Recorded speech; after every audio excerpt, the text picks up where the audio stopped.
This is Robbie, and welcome to my video blog. Today I'm going to talk about the last week, the experience that I had. I'm a very positive person, and I believe in the power of thought process. And if you think you're going to create something and you do the footwork to create it, that it will happen for you. Unfortunately, last week I forgot that. Sometimes we just forget things that we know, and I went into what I would call a slump, if you will. All of a sudden I thought to myself, oh, this is so much hard work because I'm marketing the book and it's so difficult, and I'm creating a bestseller one book at a time, as I've said in the past before. And so I made it an important goal for me to sell one book at a time every day. I'm sorry, to sell one book a day.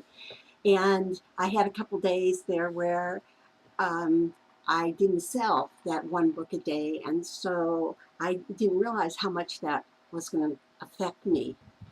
And the Negatarians that live in my mind started talking really loud. They have their own little room, and usually the door is closed and locked, but every once in a while they can get out. And when they get out, they wreak havoc everywhere. Um, so, oh, there goes a bird. Oh, there it is again. Okay, anyway, so that was a little humor, the bird humor. Um, so the last week I was really feeling down and became really hard on myself, and why did I ever do this? And when I decided to self-publish, my thought was it wasn't about the business of the book. It was more about the love of the book and putting it out there. And that was my goal. It wasn't to then try to make as much money as I could from the book, which I still want to do, but I have a different point of view about it. And it really affected me that I wasn't selling every day. And uh, so I had to go through a process where the voices, they started and then they started getting louder, and it kept getting louder until it got to the point where I couldn't even hear my regular thoughts. The Negatarians were so loud, and the um, parts of me that always feel good about myself and positive, where did they go? All of a sudden they were gone. And when they completely leave, you go into a place where you forget about them, and then you become a victim of the Negatarians, as I call the little gang.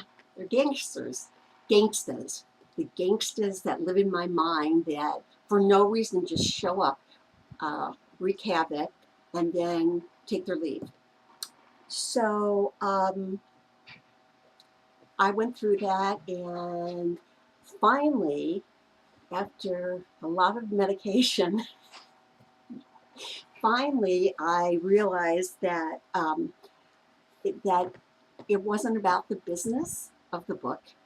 It was about the book itself, and I spent a lot of time creating it, and I'm really glad that it's out there and that people are reading it and giving it 5-star reviews.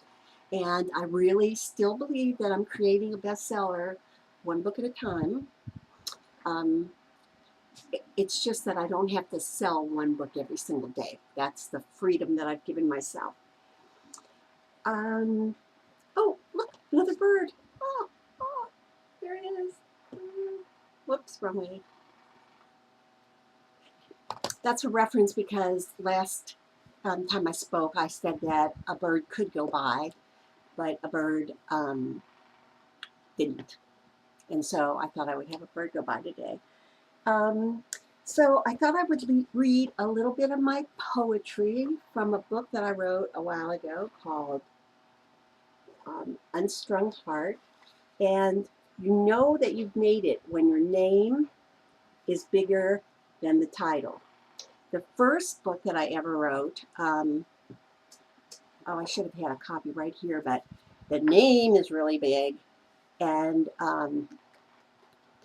the name of the book, and my name is really little. Now I was up to this point. This was the last book that I wrote prior to my son passing, and there's poetry in here also. It's a collection of poems, poetry in here about the loss of my son, and then that's um, the last time I wrote for 13 years. So this poem is called Tart. Tart, like the first time you slept with me, and I gave way to your magic charms.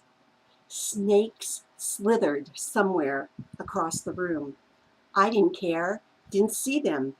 Then, when your kiss blinded me, and those glamorous words you wore decorated all over the dirty secrets you kept under wraps, tart like the crisp night air deep in my chest as I gasped, called your name, the pleasure deafening.